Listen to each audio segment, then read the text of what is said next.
watching my YouTube channel Alchemist. Dear students, एंटीटेस्ट series में आज हम एक बहुत इम्पॉर्टेंट टॉपिक डिस्कस करेंगे और टॉपिक है फैराडेज लॉ ऑफ इलेक्ट्रोलिसिस।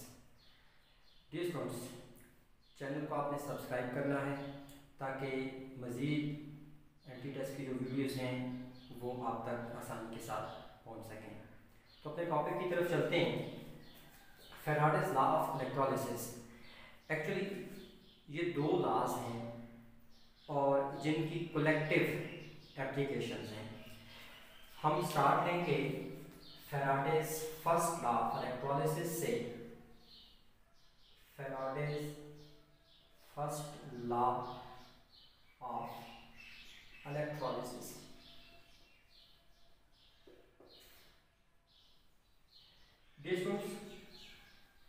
हम सपोज कर लेते हैं कि हमारे पास जो है वो एक इलेक्ट्रोलाइटिक सेल है। This is an electrolytic cell, जिसमें कोई भी इलेक्ट्रोलाइट है और these are two electrodes of the cells. Let's say this is cathode and you know negatively charge होता है इलेक्ट्रोलाइटिक सेल में, और ये है anode which is positively charge. ये दोनों जो है किसी सोर्स के साथ जो है वो कनेक्टेड है, वोल्टेज के साथ कनेक्टेड है।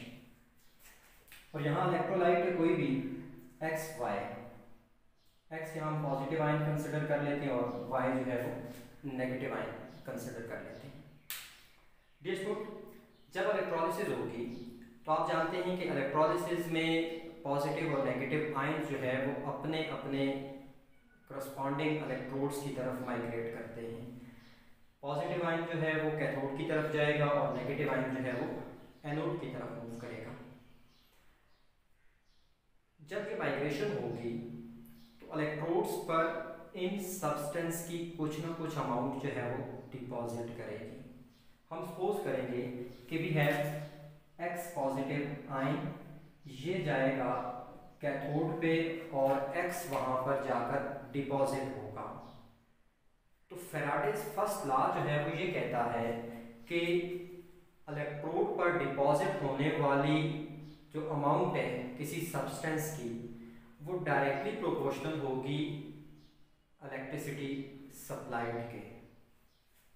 अगर हम लोग अमाउंट डिपॉजिटेड को W से रिप्रेजेंट कर लें तो ये डायरेक्टली प्रोपोर्शनल है चार्ज सप्लाइड Q के। अब स्टूडेंट्स, ये जो आपके पास चार्ज सप्लाइड है Q जो है, ये समझिएगा किसी भी चीज में से पास करने वाला जो करंट है I, तो करंट का मतलब होता है चार्ज सप्लाइड इन टाइम, यानी I is equal to Q over T। तो यहाँ से आप Q निकाल दें तो Q आपके पास बन जाएगा I इंटू T। अब इसको हम यहाँ पुट करेंगे तो we will get W is proportional to I T। अब साइन ऑफ प्रोपोर्शनलिटी को हटाएंगे तो W is equal to Z I T। Dear students, मैंने आपको पहले बताया कि यहाँ W का मतलब है amount of substance deposit, amount deposited. Z यहाँ पर जो है वो केमिकल इक्विवेलेंस कहलाता है और इस पे हम बाद में करेंगे। और ये प्रोपोर्शनलिटी कांस्टेंट है यहाँ पे। I जो है this is current in ampere और टाइम जो है T जो है this is time in second. जब भी आप कैलकुलेशन करेंगे टाइम आपने सेकंड में लेना है। अगर आपको मिनट्स में दिया हुआ है तो मल्टीप्लाई विद 60 करके सेकंड में कन्वर्ट कर देना है। ये हमारे पास है फर्स्ट लॉ। इसके बाद हम आएंगे सेकंड लॉ की तरफ, Faraday's second law.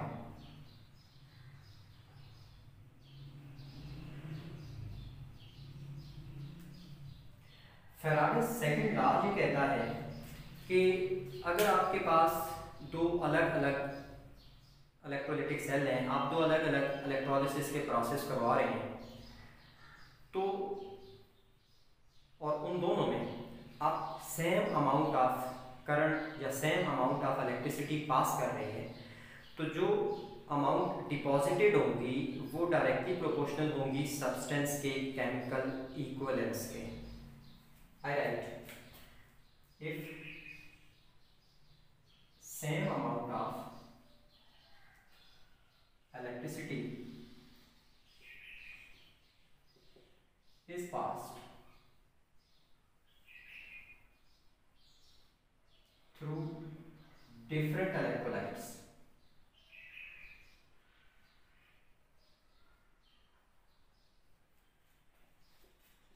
then amounts deposited on electrodes is directly proportional to their chemical equivalence। अगर हम इसी बात को मैथमेटिकली लिखें तो वी कैन राइट कि amount deposited is directly proportional to E. अब ये सोर्स मैंने आपसे कहा था कि दोनों लॉज की कलेक्टिव एप्लीकेशंस हैं। जब हम लोग कैलकुलेशन करेंगे तो कैलकुलेशन के लिए हमने दोनों फर्स्ट और सेकंड लॉज को कंबाइन करके एक इक्वेशन डिराइव करनी होती है और वहां से फिर हम लोग डिफरेंट टाइप्स की कैलकुलेशन करेंगे। तो डियर स्टूडेंट्स, आगे बढ़ने से पहले जरा बात कर लेते हैं कि ये जो ई है, इक्विवेलेंस, केमिकल इक्विवेलेंस या इसको इक्विवेलेंट वेट भी कहते हैं। ई जो है this is also known as equivalent weight. अब ये इक्विवेलेंट वेट क्या है? किसी भी चीज का जो इक्विवेलेंट वेट है ये हम कैलकुलेट कर सकते हैं by dividing its molecular weight with या atomic weight with valency factor. This is equal to atomic weight divided by valency factor।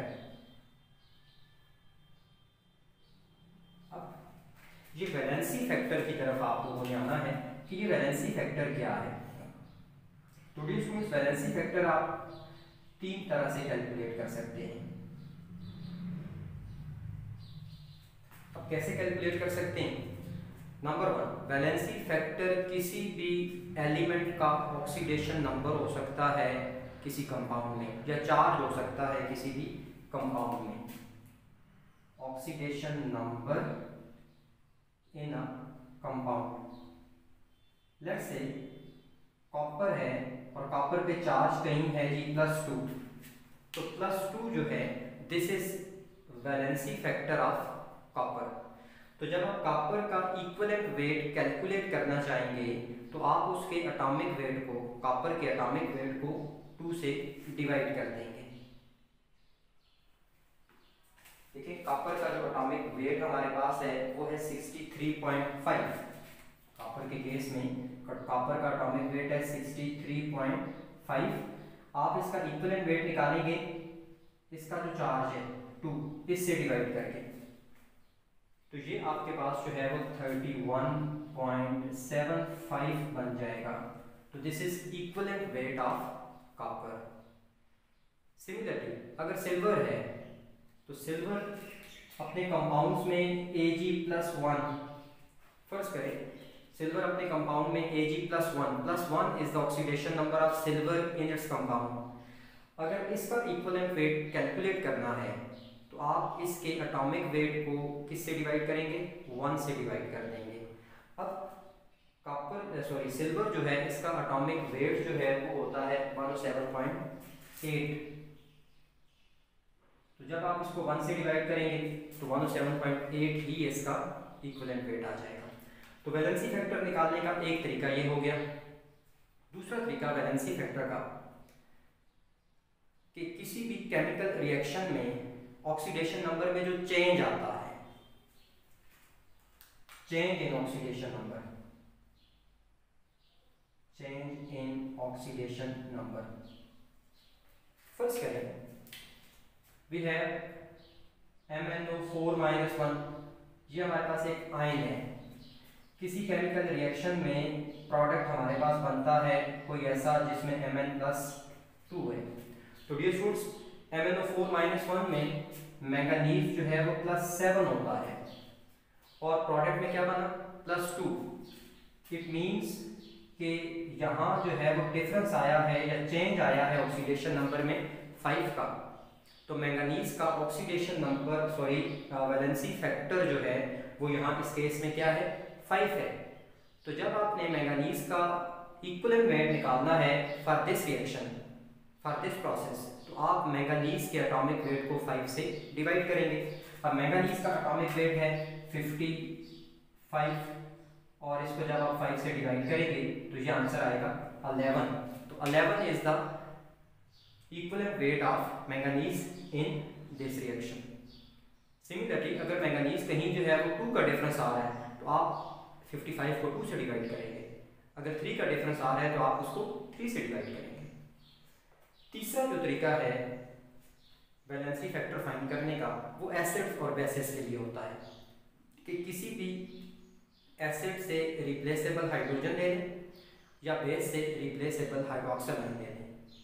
तो किसी एसिड और बेस के मॉलिक्यूलर मास को डिवाइड कर दें रिप्लेसेबल हाइड्रोजन आयन और replaceable hydroxyl ion. For example H2SO4 है, H2SO4 में these are replaceable hydrogen ion. Replaceable hydrogen ion का मतलब है कि एक एसिड कितने हाइड्रोजन आयन प्रोवाइड कर सकता है। तो H2SO4 being strong acid 2 hydrogen ion provide करेगा। तो इसके इक्विवेलेंट मास का मतलब है कि इसके मोलर मास को आप 2 से डिवाइड करेंगे।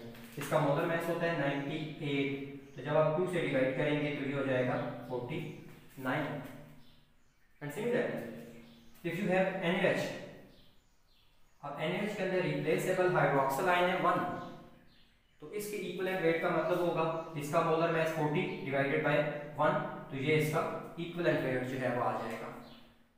तो डियर स्टूडेंट्स, इक्विवेलेंट वेट आपको बता दिया कि किसी भी चीज़ के एटॉमिक वेट को या मॉलिक्यूलर वेट को आप किससे डिवाइड कर देंगे, वैलेंसी फैक्टर से डिवाइड करेंगे, तो ये आपके पास आ जाएगा equivalent weight of that substance. तो सेकंड फैराडे लॉ की स्टेटमेंट क्या है कि जो अमाउंट डिपॉजिट होती है डिफरेंट सब्सटेंसेस की वो डायरेक्टली प्रोपोर्शनल होती है उनके इक्विवेलेंट वेट। केमिकल इक्विवेलेंस के बाद अब हम लोग जो है वो फैराडेज सेकंड लॉ और फैराडेज फर्स्ट लॉ जो है इनको कंबाइन करके लिखते हैं। जब हम इनको कंबाइन करेंगे तो we will get W is proportional to IT into E, और यहाँ प्रोपोर्शनलिटी हटाते हैं तो W is equal to ITE over F। यहाँ जो हमने ये कांस्टेंट लगाया है this is called as Faraday's constant.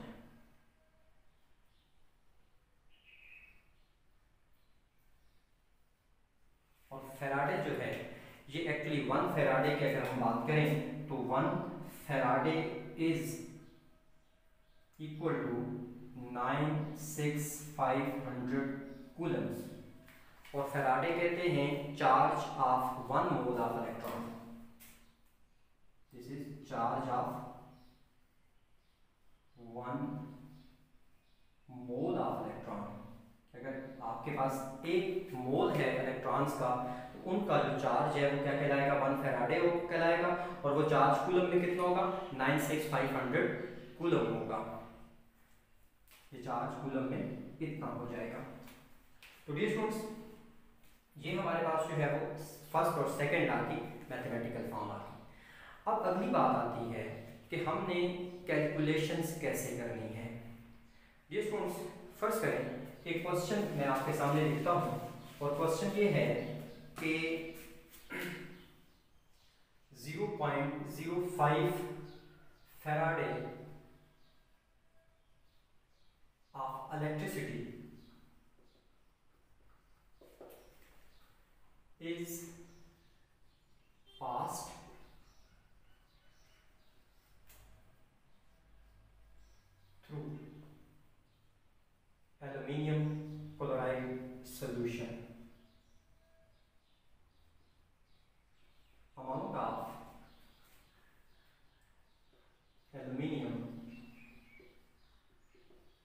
deposited is option A 9 gram, option B 2 into 9 gram, option D 0.05 into 9 gram and option D 0.5 into 9 ग्राम। अब ये students ये हमने कैलकुलेशन जो है वो करनी है। अब इस कैलकुलेशन के लिए हम दोनों लॉज को जो है वो यूज करेंगे। तो डी स्टूडेंट्स सिंपल ट्रिक जो आपने याद रखना है, किसी किस्म की कोई केमिकल इक्वेशन याद करने की ज़रूरत नहीं है। एंटी टेस्ट में इतना टाइम नहीं है कि आप पहले इक्वेशन को डिराइव करें और फिर उसके बाद जो है वो जाकर ये आंसर निकालें। तो सिंपल ट्रिक ये याद रखिएगा कि किसी भी केमिकल रिएक्शन में अगर हम लोग 1 फैराडे इलेक्ट्रिसिटी यूज करते हैं तो इससे 1 इक्विवेलेंट वेट डिपॉजिट होता है। अगर हम लोग 1 फैराडे इलेक्ट्रिसिटी पास करें किसी के इलेक्ट्रोलाइट में से तो जो वेट डिपॉजिट होगा वो 1 इक्विवेलेंट वेट होगा। फॉर एग्जांपल अगर हमसे कोई कहता है कि जी आपके पास है लेट्स से कि सिल्वर क्लोराइड है और अमाउंट ऑफ सिल्वर पूछी गई है, तो हमें सबसे पहले क्या चाहिए होगा, सिल्वर का इक्विवेलेंट वेट और वो होता है 107.8। और अगर हमने 1 फैराडे जो है वो इलेक्ट्रिसिटी यूज की है तो 1 फैराडे इलेक्ट्रिसिटी यूज करने से इसका 1 इक्विवेलेंट बनेगा और सिल्वर का 1 इक्विवेलेंट कितना है 107.8। और अगर 2 फैराडे यूज कर रहे हैं तो 107.8 मल्टीप्लाई बाय 2। सिमिलरली जब हम यहाँ आ रहे हैं इस क्वेश्चन की तरफ तो हमने जो इलेक्ट्रिसिटी यूज की है वो है 0.05 फैराडे। तो इसका मतलब ये हुआ कि यहाँ अगर 0.05 फैराडे हमने यूज किया है तो 0.05 इनटू इक्विवेलेंट वेट डिपॉजिट होगा। अब एल्यूमिनियम है, एल्यूमिनियम का इक्विवेलेंट वेट हमने यहाँ यूज किया एल्यूमिनियम क्लोराइड, तो एल्यूमिनियम की ऑक्सीडेशन स्टेट +3 है। एल्यूमिनियम का इक्विवेलेंट वेट कितना बनेगा, एटॉमिक वेट होता है 27, तो +3 से डिवाइड कर देंगे तो ये आ जाएगा 9। इसका मतलब ये हुआ इट मींस कि 0.05 इनटू इक्विवेलेंट वेट और 0.05 इनटू इक्विवेलेंट वेट कितना है 9। So option C is correct answer. Dear students ये आपके पास जो है वो शॉर्ट ट्रिक था फैराडेज लॉ को यूज करके कितनी अमाउंट जो है वो डिपॉजिट होती है वो फाइंड आउट करने का। इसके अलावा फैराडे लॉ से आपसे पास रिलेटेड क्वेश्चंस क्या आएंगे, आपसे किसी भी चीज़ का इक्विवेलेंट वेट जो है वो पूछा जा सकता है, आपसे किसी भी चीज़ का वैलेंसी फैक्टर जो है वो पूछा जा सकता है। ये क्वेश्चंस होंगे कि इक्विवेलेंट वेट पूछा जा सकता है और वो तरीका जो है वो हमने डिस्कस कर लिया। सिमिलरली आपसे जो है वो वैलेंसी फैक्टर पूछा जा सकता है और वैलेंसी फैक्टर्स भी मैंने आपको जो है वो डिफरेंट बता दिए। इसके अलावा जो है वो आपसे अमाउंट डिपॉजिट जो है वो पूछी जाएगी, अमाउंट ऑफ सब्सटेंस डिपॉजिट, ये भी आपको जो है वो मैंने शॉर्ट ट्रिक से जो है वो समझा दिया है। और सिमिलरली आपसे ये तो अमाउंट डिपॉजिटेड पूछी गई है, आपको अमाउंट डिपॉजिटेड दे के आपसे अमाउंट ऑफ इलेक्ट्रिसिटी पूछी जा सकती है, amount of electricity by giving equivalent weight. तो डियर स्टूडेंट्स ये जितनी चीज़ें हैं ये सारी की सारी जो है वो आप इन शॉर्ट ट्रिक से जो है वो आसानी कैलकुलेट कर सकते हैं। Thank you so much.